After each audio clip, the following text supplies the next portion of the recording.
परों को खोल के जमाना उड़ान देखता है, परों को खोल के जमाना उड़ान देखता है, जमी पे बैठ के क्या आसमान देखता है। हर हर महादेव। स्वागत है बच्चों आप सभी का हमारे YouTube चैनल महादेव ट्यूटोरियल में। बच्चों आज हम लोग पढ़ने वाले हैं एसिड बेस साल्ट का सेकेंड लेक्चर है। और अगर आप ये वीडियो देख पा रहे हैं तो आप पेन और कॉपी लेकर के बैठें और जो मैं पढ़ा रहा हूँ एक एक चीज़ों को नोट करें। और मैं विश्वास दिलाता हूँ अगर आप अच्छे से इस वीडियो को देखते हैं तो इस चैप्टर का एक भी क्वेश्चन आपका नहीं छूटने वाला है, ये मेरी गारंटी है। ठीक है, तो चलिए आगे बढ़ते हैं। बच्चों सबसे पहले बात करते हैं हम लोग प्रॉपर्टीज ऑफ एन एसिड। तो प्रॉपर्टीज में सबसे पहले टेस्ट की बात करें तो एसिड का टेस्ट सॉर होता है, खट्टा होता है, हम लोग जानते हैं। जैसे कर्ड को टेस्ट करें तो कर्ड का टेस्ट जो खट्टा होता है क्योंकि लैक्टिक एसिड उसमें प्रेजेंट है। लेमन का टेस्ट करेंगे खट्टा होगा क्योंकि स्कॉर्बिक एसिड उसमें प्रेजेंट है। तो जो भी एसिड होता है उसका खट्टा टेस्ट होता है। फिर अगर हम लोग कलर की बात करें बच्चों तो डिफरेंट इंडिकेटर इस्तेमाल करने पर एसिड का अलग अलग कलर शो होता है। जैसे मैं बात करूं बेसिकली 3 इंडिकेटर हम लोग यूज़ करते हैं। सिंथेटिक इंडिकेटर में मिथाइल ऑरेंज और फेनोल्फथलीन, और नेचुरल इंडिकेटर में लिटमस इस्तेमाल करते हैं। तो अगर मिथाइल ऑरेंज इस्तेमाल करते हैं और मिथाइल ऑरेंज को अगर एसिड में डालें तो बच्चों कलर रेड हो जाता है। और फेनोल्फथलीन को अगर एसिड में डालें तो कलर में कोई चेंज नहीं होता है, यानी कि फेनोल्फथलीन के साथ एसिड कलर चेंज शो नहीं करता है और मिथाइल ऑरेंज के साथ एसिड का कलर रेड हो जाता है। लेकिन लिटमस पेपर की बात करें तो लिटमस पेपर भी एसिड सॉल्यूशन में रेड कलर शो करता है। ठीक है, नेक्स्ट बात करें बच्चों एक्शन ऑफ मेटल्स। किसी मेटल का एसिड के साथ रिएक्शन करवाने पर उस एसिड का मेटल पे क्या इफेक्ट हो सकता है। तो बच्चों किसी भी मेटल का अगर एसिड से रिएक्शन करवा दें तो हम लोगों को एक सॉल्ट मिलता है और हाइड्रोजन गैस रिलीज होती है। तो यहाँ पे मैं बात करूँ बच्चों मैग्नीशियम का HCl से रिएक्ट करवाया जाए तो यहाँ पे मैग्नीशियम क्लोराइड का फॉर्मेशन होगा, मैग्नीशियम क्लोराइड का फॉर्मेशन होगा MgCl2 और हाइड्रोजन गैस यहाँ पे लिबरेट होगा। अगर मैं बैलेंस करना चाहूँ बच्चों तो इसके आगे 2 लिख देंगे, मेरा इक्वेशन बैलेंस हो गया। जिंक का HCl के साथ रिएक्शन करवा दिया जाए तो कोई भी मेटल हैलोजन के साथ जनरली रिएक्ट करता है और क्लोराइड बनाता है, या ब्रोमीन है तो ब्रोमाइड बनाएगा। चूंकि यहाँ पे क्लोरीन है इसलिए जिंक क्लोराइड बनेगा ZnCl2 और एक हाइड्रोजन गैस रिलीज होगा। तो हाइड्रोजन गैस रिलीज होगा यहाँ पे। बच्चों इसको बैलेंस कर दिया जाए तो इसके आगे 2 लगाएंगे, इक्वेशन बैलेंस हो गया। सोडियम का HCl से रिएक्शन करवा दिया जाए तो बच्चों सोडियम का क्लोरीन के साथ एफिनिटी होता है। किसी भी मेटल का हैलोजन के साथ एफिनिटी ज़्यादा होता है। तो ये प्रोडक्ट इसका बनेगा बच्चों NaCl, सोडियम क्लोराइड, और यहाँ पे हाइड्रोजन गैस रिलीज होगा, हाइड्रोजन गैस रिलीज होगा। और हाइड्रोजन गैस में आप ऐसे ऊपर की ओर साइन भी लगा देते हो, इसका मतलब होता है ये गैस है। इसको बैलेंस कर दिया जाए बच्चों, इसके आगे 2 लगा देते हैं, इसके आगे 2 लगा देते हैं, इक्वेशन मेरा बैलेंस हो गया। मैग्नीशियम का HNO3 से रिएक्शन बच्चों मोस्ट इंपॉर्टेंट है ये आपके लिए।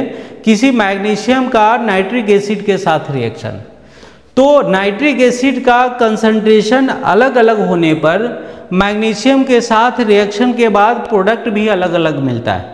लेकिन सबसे पहले हम बात करते हैं किसी मैग्नीशियम का डाइल्यूट के साथ रिएक्शन करवा दिया जाए। बच्चों ये डाइल्यूट है, ये डाइल्यूट है, डाइल्यूट HNO3 से रिएक्शन करवाया जाए तो मैग्नीशियम नाइट्रेट बनेगा MgNO3 मैग्नीशियम नाइट्रेट और हाइड्रोजन गैस यहाँ पे लिबरेट होगा। ये नॉर्मल रिएक्शन है अगर डाइल्यूट HNO3 है तो। ठीक है, तो इसको बैलेंस करना चाहें बच्चों हम लोग तो इसके आगे 2 हम लोग लगा दें। नाइट्रिक एसिड का वैल्यू 2 हो गया, और हाइड्रोजन गैस है, एग्जैक्ट बैलेंस है मेरा, कोई प्रॉब्लम नहीं। नेक्स्ट हम लोग आयरन का रिएक्शन अगर करवा दें सल्फ्यूरिक एसिड से, आयरन का रिएक्शन सल्फ्यूरिक एसिड से, तो बच्चों आयरन सल्फेट बनेगा FeSO4 प्लस हाइड्रोजन गैस यहाँ पे रिलीज होगा। तो हाइड्रोजन गैस रिलीज हो, हाँ बिल्कुल, 2 हाइड्रोजन है, 2 हाइड्रोजन यहाँ भी है, बैलेंस है। तो चलिए नेक्स्ट बात करते हैं। अब यहाँ पे हम बात करते हैं reaction of magnesium with different concentration of nitric acid. बच्चों अगर concentrated, highly concentrated nitric acid लिया जाए तो यहाँ पे नाइट्रिक एसिड HNO3 एक स्ट्रॉन्ग ऑक्सीडाइजिंग एजेंट का काम करता है और इस रिएक्शन के समय जो हाइड्रोजन गैस प्रोड्यूस होता है उसको ऑक्सीडाइज करके वो वाटर में कन्वर्ट कर देता है।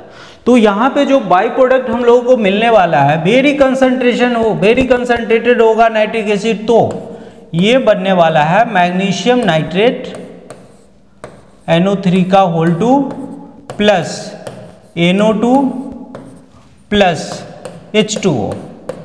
बच्चों यहाँ पे हाइड्रोजन रिलीज होना चाहिए लेकिन वाटर रिलीज है। ये क्वेश्चन आपसे पूछता है why magnesium produces water when reacts with concentrated HNO3। जब मैग्नीशियम का रिएक्शन कंसंट्रेटेड HNO3 से होता है तो हाइड्रोजन गैस क्यों नहीं प्रोड्यूस होता, वाटर क्यों प्रोड्यूस होता है? तो क्योंकि HNO3 कंसंट्रेटेड HNO3 एक ऑक्सीडाइजिंग एजेंट का काम करता है और इस रिएक्शन में जो हाइड्रोजन प्रोड्यूस होता है उसको ऑक्सीडाइज करके वाटर में कन्वर्ट कर देता है। तो अगर इसको बैलेंस करें हम लोग बच्चों तो बैलेंस इसको किया जा सकता है, यहाँ पे 4 लगा दें तो यहाँ पे 4 हो गया नाइट्रोजन, 2 नाइट्रोजन यहाँ है ही, 2 यहाँ पे लगा दें, 4 नाइट्रोजन हो गया, बैलेंस है। मैग्नीशियम ऑलरेडी बैलेंस है। अगर वो हाइड्रोजन की बात करें तो यहाँ पे 4H है इसलिए यहाँ पे 2 लगा दें। अब इक्वेशन हम लोगों का बैलेंस हो गया। लेकिन मैग्नीशियम का अगर हम लोग मॉडरेट कंसंट्रेटेड नाइट्रिक एसिड से रिएक्शन करवा दें तो बच्चों ये NO2 की जगह पे नाइट्रिक ऑक्साइड प्रोड्यूस होता है, यानी कि NO प्रोड्यूस होता है। थोड़ा सा कम ऑक्सीडाइजिंग एजेंट है लेकिन वाटर नहीं प्रोड्यूस होगा, हाइड्रोजन अभी भी नहीं मिलेगा। तो ये बनेगा MgNO3 का whole 2 plus NO plus H2O। तो ये बाई प्रोडक्ट है, क्यों? क्योंकि HNO3 एक ऑक्सीडाइजिंग एजेंट का काम करता है। यहाँ पे मैग्नीशियम को मैं रिएक्ट करवा दूँ डाइल्यूट HNO3 से, पहले भी पढ़ चुके हैं, नॉर्मल इक्वेशन होगा ये, मैग्नीशियम नाइट्रेट बनेगा MgNO3 का होल 2 और हाइड्रोजन गैस यहाँ पे प्रोड्यूस होगा, करेक्ट। बच्चों यहाँ पे क्वेश्चन है आपके लिए जो मैं डिस्कस कर चुका हूँ, HNO3 acts as oxidising agent which oxidises H2 into H2O। यानी क्वेश्चन पूछा जाता है मैग्नीशियम का रिएक्शन अगर कंसंट्रेटेड HNO3 से करवा दिया जाए तो हाइड्रोजन गैस ना प्रोड्यूस होकर के वाटर क्यों प्रोड्यूस होता है? तो क्योंकि HNO3 एक स्ट्रॉन्ग ऑक्सीडाइजिंग एजेंट है, उस रिएक्शन के समय जो भी हाइड्रोजन गैस प्रोड्यूस होता है उस हाइड्रोजन गैस को ऑक्सीडाइज करके वाटर में कन्वर्ट कर देता है, करेक्ट, ठीक है। नेक्स्ट बात करते हैं बच्चों जिंक का कंसंट्रेटेड HNO3 से रिएक्शन। तो इसका भी मैग्नीशियम की तरह ही वाटर का प्रोडक्शन होगा क्योंकि HNO3 एक स्ट्रॉन्ग ऑक्सीडाइजिंग एजेंट है। बाई प्रोडक्ट बनेगा बच्चों जिंक नाइट्रेट NO3 का whole 2 zinc nitrate plus NO2 बनेगा और प्लस H2O बनेगा। आप चाहें तो इसको बैलेंस कर सकते हैं, 4 यहाँ अटैच करेंगे, 2 यहाँ, इक्वेशन आपका बैलेंस हो गया। फिर बात करते हैं बच्चों एक्शन विथ बेसिक ऑक्साइड। बच्चों बेसिक ऑक्साइड का मतलब होता है मेटल का ऑक्साइड, जितना भी मेटल का ऑक्साइड है वो बेसिक नेचर का होता है। तो बेसिक ऑक्साइड का रिएक्शन अगर एसिड से करवाया जाए तो बच्चों याद रखना है किसी भी बेसिक ऑक्साइड का अगर एसिड से रिएक्शन होता है तो एक सॉल्ट बनेगा और वाटर मॉलिक्यूल का प्रोडक्शन होगा। Let me show you. यहाँ पे नाइट्रोजन ऑक्साइड, सॉरी यहाँ पे सोडियम ऑक्साइड है और सोडियम ऑक्साइड का रिएक्शन करवाया गया है HCl से। तो आपको पता है इस सोडियम का अगर HCl से एफिनिटी ज़्यादा होता है तो निश्चित रूप से एक NaCl का फॉर्मेशन होगा, NaCl का, जिसको क्या कहेंगे जिसको कहेंगे सॉल्ट, ये क्या है, सॉल्ट है। और प्लस क्या बनेगा, वाटर मॉलिक्यूल बनेगा, तो एक वाटर मॉलिक्यूल H2O भी यहाँ पे प्रोड्यूस करेंगे। अगर इक्वेशन को बैलेंस करना चाहते हैं बच्चों तो दो के आगे 2 लगा देंगे, इसके आगे 2 लगा देंगे, इक्वेशन आपका बैलेंस हो गया। नेक्स्ट मैं बात करूं लीड ऑक्साइड का, PbO, लीड ऑक्साइड का रिएक्शन अगर नाइट्रिक एसिड से करवाया जाए बच्चों तो एक साल्ट बनेगा क्या, तो PbNO3 का whole two lead nitrate plus, पता है मुझे क्या बनने वाला है, एक सॉल्ट बन गया तो दूसरा वाटर बनेगा H2O, H2O का प्रोडक्शन होगा। इसको आप बैलेंस कर सकते हैं। नेक्स्ट कॉपर ऑक्साइड का CuO, कॉपर ऑक्साइड का रिएक्शन H2SO4 से करवा दिया जाए तो एक साल्ट और वाटर, तो साल्ट का मतलब कॉपर सल्फेट CuSO और प्लस H2O का प्रोडक्शन होगा, करेक्ट, ठीक है। चलिए आगे बढ़ते हैं। नेक्स्ट बात करें बच्चों, क्वेश्चन है मेरे पास, action with basic hydroxide, acid का किसी बेसिक हाइड्रोक्साइड मतलब बेस से रिएक्शन करवाया जाए तो बच्चों किसी एसिड का बेस के साथ रिएक्शन को कहते हैं हम लोग न्यूट्रलाइजेशन रिएक्शन, और न्यूट्रलाइजेशन रिएक्शन का जो एंड प्रोडक्ट है वो एक सॉल्ट और वाटर होता है। तो चलिए इक्वेशन को देखते हैं हम लोग। मेरे पास है KOH, यह एक बेस है और इसका एक एसिड H2CO3 से रिएक्शन करवाया जाता है, एसिड बेस का रिएक्शन होगा, ऐसे रिएक्शन को न्यूट्रलाइजेशन रिएक्शन कहते हैं। और एक सॉल्ट और वाटर मुझे बनाना है, तो सॉल्ट बनेगा बच्चों K2CO3 potassium carbonate plus water molecule का प्रोडक्शन होगा। आप इसको बैलेंस करना चाहें बच्चों आप बैलेंस कर सकते हैं, इसको 2 से मल्टीप्लाई कर दीजिए, इक्वेशन आपका बैलेंस है, और इसके आगे भी 2 लगा दीजिए, ठीक है। अब सोडियम हाइड्रोक्साइड का फॉस्फोरिक एसिड से रिएक्शन करवाना है, सोडियम हाइड्रोक्साइड का फॉस्फोरिक एसिड से, तो बच्चों सॉल्ट बनेगा सोडियम और ये फॉस्फेट का, तो Na3PO4 प्लस H2O, एक सॉल्ट और एक वाटर का प्रोडक्शन हुआ। आप बैलेंस करना चाहते हैं बच्चों, यहाँ पे 3 लगा देंगे, 3 सोडियम बैलेंस हो गया, PO4 यहाँ भी है, PO4 यहाँ भी है। अब हाइड्रोजन काउंट कर लेते हैं, 3 हाइड्रोजन यहाँ पे, 3 हाइड्रोजन यहाँ पे, तो इसके आगे 3 लगा देंगे तो 6 हाइड्रोजन उधर हो गया, इस इक्वेशन आपका बैलेंस हो गया। नेक्स्ट बात करें अमोनियम हाइड्रोक्साइड का रिएक्शन अगर सल्फ्यूरिक एसिड से करवा दें तो अमोनियम का रिएक्शन SO4 के साथ होगा, अमोनियम सल्फेट बनेगा, अमोनियम सल्फेट का मतलब NH4 का whole two SO4 ammonium sulphate plus एक सॉल्ट बन चुका है तो एक वाटर मॉलिक्यूल बनेगा प्लस H2O, वाटर मॉलिक्यूल का प्रोडक्शन होगा, ठीक है, करेक्ट। आप इसको बैलेंस करते हैं बच्चों, इसके आगे 2 लगा दीजिए, तो 2 हाइड्रोजन यहाँ पे, 2 हाइड्रोजन यहाँ पे, इसके आगे में 2 लगा दीजिए, इक्वेशन आपका बैलेंस है, ठीक है। चलिए आगे बढ़ते हैं। नेक्स्ट बात करें action with carbonate and bicarbonate, किसी भी एसिड का कार्बोनेट और बाइकार्बोनेट से रिएक्शन करवाया जाए तो बच्चों कार्बन डाइऑक्साइड और वाटर मॉलिक्यूल का प्रोडक्शन होता है। ये याद रखना है, किसी भी कार्बोनेट या बाइकार्बोनेट का, कार्बोनेट और बाइकार्बोनेट किसका होगा तो किसी मेटल का होगा, तो कार्बोनेट और बाइकार्बोनेट का रिएक्शन अगर एसिड से करवाया जाए तो एक कार्बन डाइऑक्साइड का प्रोडक्शन होगा, दूसरा वाटर का प्रोडक्शन होगा, ठीक है, एक सॉल्ट तो बनेगा। चलिए हम लोग एक रिएक्शन की बात करते हैं। यहाँ पे सोडियम कार्बोनेट है, सोडियम कार्बोनेट का रिएक्शन करवाया गया HCl के साथ, तो बच्चों आपको पता है इस सोडियम का हैलोजन के साथ एफिनिटी ज़्यादा होता है, इसलिए NaCl का प्रोडक्शन होगा सोडियम क्लोराइड, और 2 प्रोडक्ट और आपको पता है CO2 बनेगा ही बनेगा और H2O बनेगा ही बनेगा। कार्बोनेट और बाइकार्बोनेट का एसिड के रिएक्शन होता है तो कार्बन डाइऑक्साइड और वाटर बनता ही है, ठीक है। अब इसको बैलेंस करना चाहें बच्चों तो इसके आगे आप 2 लगा दीजिए, बैलेंस हो गया, इसके आगे आप 2 लगा दीजिए, इक्वेशन आपका बैलेंस है। जिंक कार्बोनेट का H2SO4 से रिएक्शन करवा दें तो कार्बन डाइऑक्साइड और वाटर तो फिक्स्ड है, बनेगा ही बनेगा, प्लस जिंक का रिएक्शन होगा सल्फेट के साथ तो जिंक सल्फेट का प्रोडक्शन होगा ZnSO4 plus CO2 plus H2O, ये इन प्रोडक्ट। इक्वेशन को बैलेंस करना चाहे बच्चों, ऑलरेडी ये बैलेंस है, कुछ करना नहीं है। नेक्स्ट बात करें हम लोग बच्चों sodium bicarbonate NaHCO3, sodium bicarbonate का रिएक्शन अगर एसिड से करवाया जाए तो कार्बोनेट हो या बाइकार्बोनेट हो, carbon dioxide and water produce होगा। तो एक साल्ट मुझे बनाना है, सोडियम का सल्फेट के साथ सॉल्ट बनाएंगे Na2SO4 सोडियम सल्फेट प्लस क्या क्या बनेगा, कार्बन डाइऑक्साइड का प्रोडक्शन होगा ही, वाटर का प्रोडक्शन होगा ही। ठीक है, अगर आप चाहें इसको बैलेंस करना बच्चों तो इसके आगे 2 लगा दीजिए, ये आपका इसके आगे 2 लगा दीजिए, ये हो गया आपका 2 हाइड्रोजन 4 हो गया, इसके आगे 2 लगा दीजिए, इक्वेशन आपका बैलेंस है। नेक्स्ट बात करें बच्चों एक्शन विथ मेटल सल्फाइड।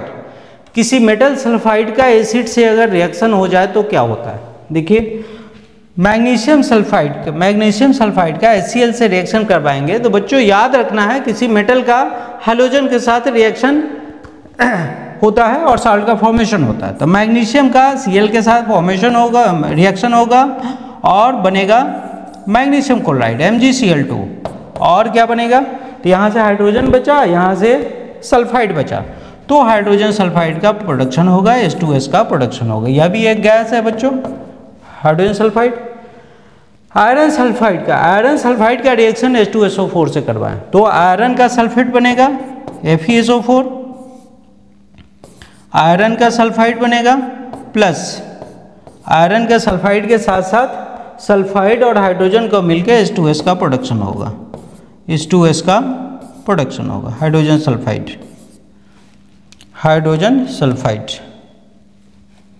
ये हो गया बच्चों H2S हाइड्रोजन सल्फाइड। ये भी एक गैस है, आप एरो से रिप्रेजेंट कर सकते हैं। ठीक है, तो ये हो गया डिफरेंट रिएक्शन एसिड का अलग अलग कैटेगरी के साथ। जैसे आपने मेटल के साथ रिएक्शन पढ़ा, फिर आपने कार्बोनेट और बाइकार्बोनेट से रिएक्शन पढ़ा, फिर आपने बेसिक ऑक्साइड के साथ रिएक्शन पढ़ा, फिर आपने किसी बेस के साथ रिएक्शन पढ़ा और अल्टीमेटली आपने पढ़ा किसी मेटल सल्फाइड का एसिड के साथ रिएक्शन। नेक्स्ट बात करें बच्चों बेस का। बेस होता क्या है, तो बेस वो केमिकल सब्सटेंस है जो आपको सॉल्यूशन में हाइड्रोक्साइड आयन लिबरेट करता है। A compound which liberates OH minus ion hydroxide ion will dissolve in water। Water में डिजॉल्व करने के बाद जो कंपाउंड हाइड्रोक्साइड आयन लिबरेट करता है उसको कहते हैं हाइड्रोक्साइड आयन का मतलब बच्चों हो गया OH minus, hydroxide ion liberate करता है उसे कहते हैं बेस। यहाँ पे एग्जांपल है मेरे पास सोडियम हाइड्रोक्साइड है, पोटेशियम हाइड्रोक्साइड है, अमोनियम हाइड्रोक्साइड है और CaO है, ये सब के सब बेस है। तो मैं देख लेता हूँ सोडियम हाइड्रोक्साइड को मैं वाटर में डिजॉल्व करूँ तो बच्चों क्या क्या बनेगा, ये Na प्लस बनेगा और OH माइनस बनेगा। चूंकि ये OH माइनस लिबरेट कर रहा है इसलिए NaOH को हम लोग बेस कहेंगे। KOH में क्या होगा, KOH को आपको सॉल्यूशन में हम लोग डिजॉल्व कर दें तो K प्लस बनेगा और OH माइनस बनेगा। बच्चों ये OH माइनस लिबरेट कर रहा है इसलिए इसको बेस कहेंगे। अमोनियम हाइड्रोक्साइड को वाटर में डिजॉल्व करेंगे बच्चों NH4 प्लस OH माइनस, ये हाइड्रोक्साइड आयन लिबरेट कर रहा है इसलिए अमोनियम हाइड्रोक्साइड को बेस कहेंगे। CaO का वाटर में डिजॉल्व नहीं होता है, कैल्शियम ऑक्साइड वाटर में स्लाइटली सॉल्युबल होता है, लेकिन कैल्शियम ऑक्साइड का वाटर के साथ रिएक्शन होता है कि डिजॉल्व नहीं होता लेकिन केमिकल रिएक्शन होता है।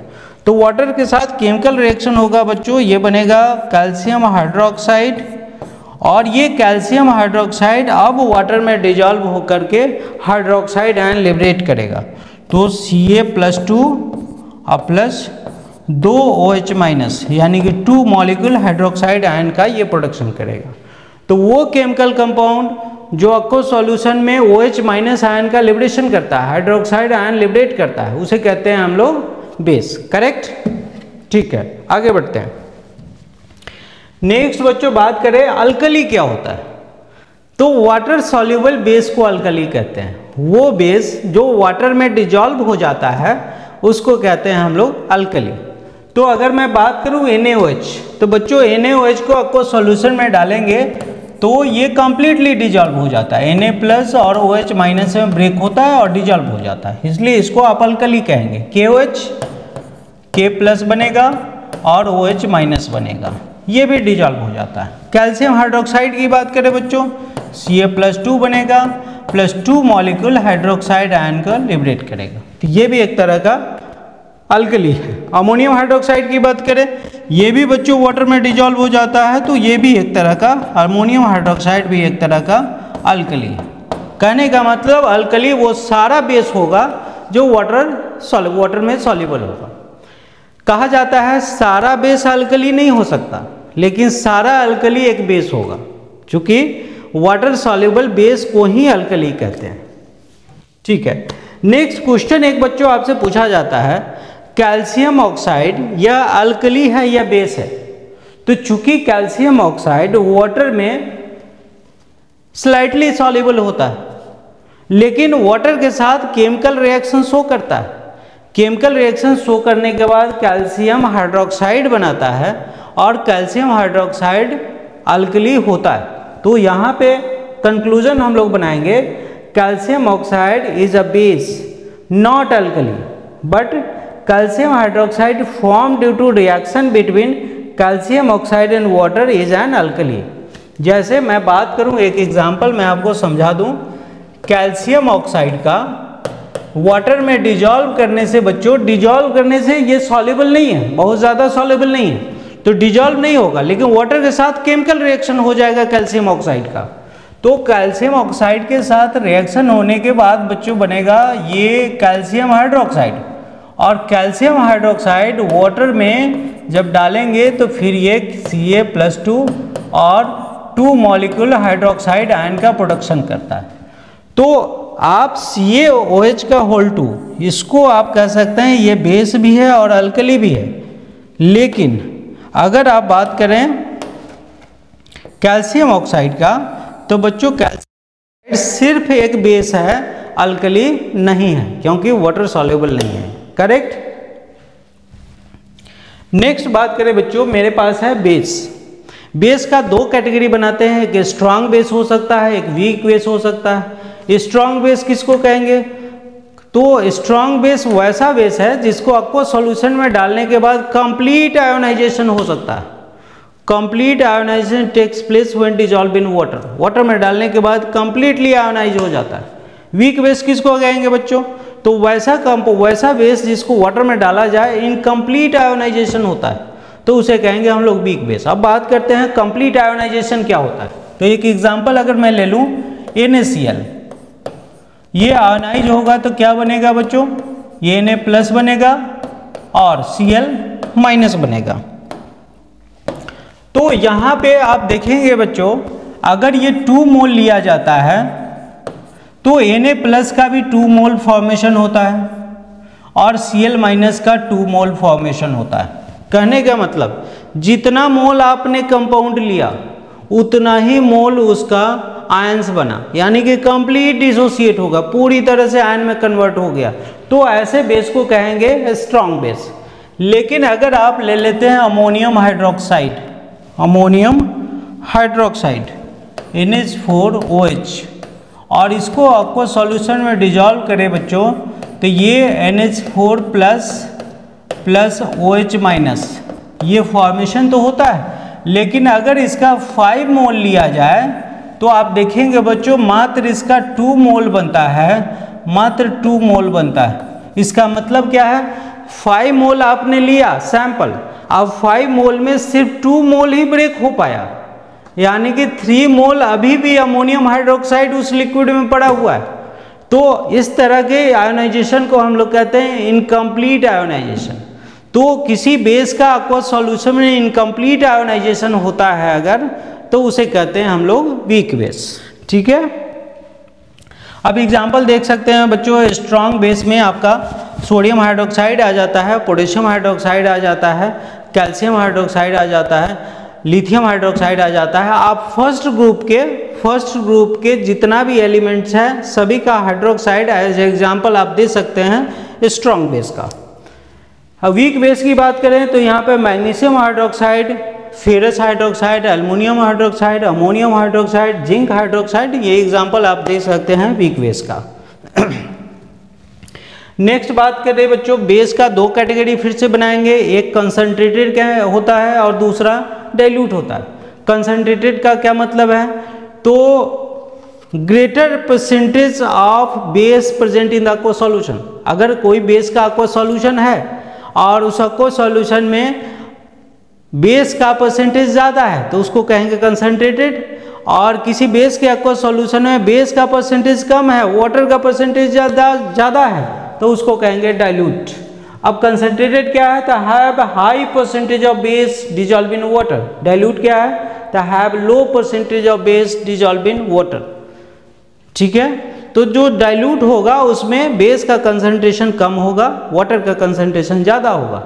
लेकिन अगर कंसंट्रेटेड की बात करें तो इसमें बेस का कंसंट्रेशन ज़्यादा होगा और वाटर का कंसंट्रेशन कम होगा। ठीक है, नेक्स्ट बात करते हैं बच्चों, फिर से बेस का 3 कैटेगरी बनाते हैं। और बेस का एक खास प्रॉपर्टी जो होता है बच्चों, बेस aqua सॉल्यूशन में OH आयन लिबरेट करता है। तो एक बेस aqua सॉल्यूशन में जितना number of OH ion liberate करता है, किसी बेस का एक मॉलिक्यूल aqua सॉल्यूशन में जितना number of hydroxide ion liberate करता है उसको कहते हैं एसिडिटी। ठीक है जैसे मैं बात करूं, let me take an example.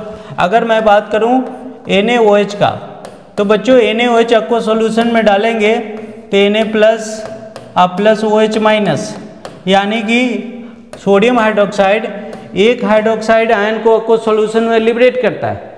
तो जो बेस एक हाइड्रोक्साइड आयन देता है उसको कहते हैं मोनोएसिडिक बेस।